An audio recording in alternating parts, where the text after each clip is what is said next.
What's something that a friend/classmate did in high school that was seen as funny at the time, but you now realize was actually not okay? Story 1. Had a kid in my year who'd had a surgery that left a nerve bundle in his neck exposed. If pressed it would paralyze him.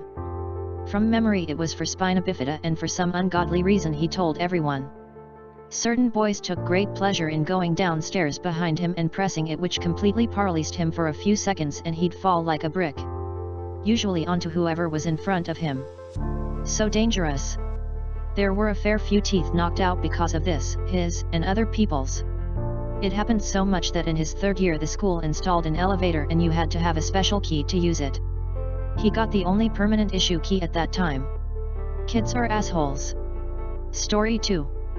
In the 6th grade, I had a friend who was a troublemaker and a class clown.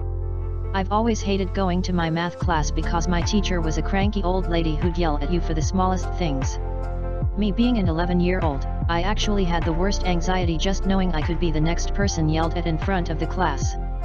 The one thing that helped get through the year was that friend, cause I knew he'd always make jokes and have me almost in tears cause they were that funny. One day, when my teacher walked out to use the bathroom, that friend went over to her desk, picked up the mug she was drinking out of, and spat out the biggest loogie into it. We all saw it and just waited for her to come back. 10 minutes later, as she was just normally teaching, she picks up her mug and chugs it down. Everybody just starts laughing and giggling, including me, but nobody said anything when she questioned it. It was horrible, but I wasn't about to be the kid who snitched. Later on during the school year, I guess we had a day where it didn't start at the normal 7:30 a.m. but instead 10:30 a.m., but I didn't know, so I showed up really early. A bunch of kids didn't get the memo, so we were all just placed in the cafeteria until school actually started. Around 9-ish, my math teacher noticed I was sitting out in the cold and invited me to her class where it was warm.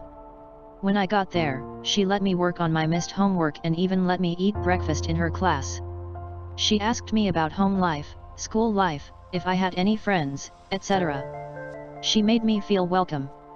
She then told me about her life, about her only son, about her husband who passed away from cancer 20 years back. She was very sweet. This was like back in 2008, and I think she was like 70 years old. I don't even know if she's still alive after all these years. But I wish I could go back and stop my friend from doing what he did. Story 3. My friend group, all girls, used to pants each other all the time. I had never done it but constantly had it done to me. Well, one day my dumb ass decided to pants my BFF, and to my shock, nobody found it funny at all. They were all so angry at me, in fact, that I was uninvited to the sleepover that night. I didn't get it at first. I couldn't understand why it was so funny when they did it to me but not at all funny when I did it. Then it was explained back to me. My friends had always done this at sleepovers, privately in our own bedrooms.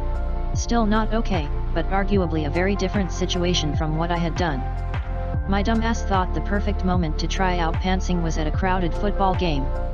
And in all my brilliance, I thought it was fine because we were at the front and nobody was on the field, so nobody could see. I didn't realize that everyone behind us could see perfectly fine. And behind us was not only her crush, but her super Christian parents and, as if straight out of a teen comedy, literally their pastor and his wife.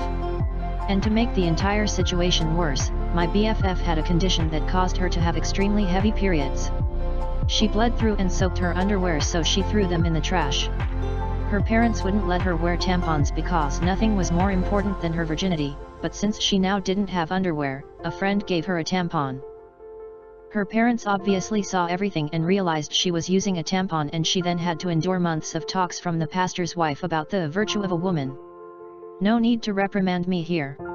I fully realize my mistake. Story 4. This actually happened to me. A group of 3 kids that used to be my friends invited me to come hang out with them at the lake. I had kind of been outcast from the group because I wasn't cool enough, or whatever, so I was eager to get together with them.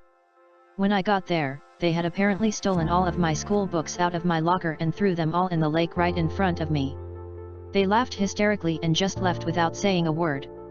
The next day, when I went to confront them about it at school, one of them had collected a Ziploc bag full of all 3 of their clipped fingernails and toenails and threw them in my face. Some got in my mouth, some got in my eyes, some got in my ear. I broke down crying and gagging. Nobody faced any consequences other than me because I pushed the kid away from me and he fell into a teacher carrying coffee. I was suspended for 2 days and had to pay for all the books that they destroyed because I had no proof that they were the ones that did it. I didn't do well in school and had anger problems, so the teachers assumed that I was the one who did it and tried to blame the other kids. School is fucking rough, man. Story 5. When I was a junior in high school, I broke my thumb and was given a flesh-colored plastic cast that fit over the thumb. Unfortunately, it really looked phallic. It was a joke with my friends for a while. Dick hands. Because it could be easily removed, one of my friends asked to see it and then shoved the cast down his pants and through his front zipper, and I swear to God, he flashed one of the lunch ladies with it. She literally screamed and ran back into the lunchroom, and within about 10 seconds 4 male teachers come tearing out of the lunchroom and violently grab my friend and drag him to the principal's office while screaming, "What the fuck is wrong with you?" To be honest, we all laughed in the "holy shit, did that just happen?" kind of way. About 15 minutes later I got called into the principal's office, essentially to corroborate this kid's story that it wasn't his real penis, but this stupid plastic cast I had on my thumb. My friend got expelled and they were going to suspend me until I told the principal something like, "Did I think that this kid was going to shove my cast down his pants and flash a lunch lady? No. I thought he just wanted to see the damn thing." I got the "be careful who you are friends with" speech and let go. I'm pretty sure the lunch lady quit. Just a quick edit: a lot of people are saying that the kid shouldn't be expelled. I'll just say this: 17-year-old boys should not be whipping their dicks out at old ladies, regardless of whether the dicks are fake or not. Story 6. Reading all of these responses makes this quote I've heard resonate better. I have a lot of respect for junior high and high school teachers, because they're dealing with some of the dumbest motherfuckers on the planet. Hey, thanks for watching. If you want to see more, YouTube thinks you might like these videos.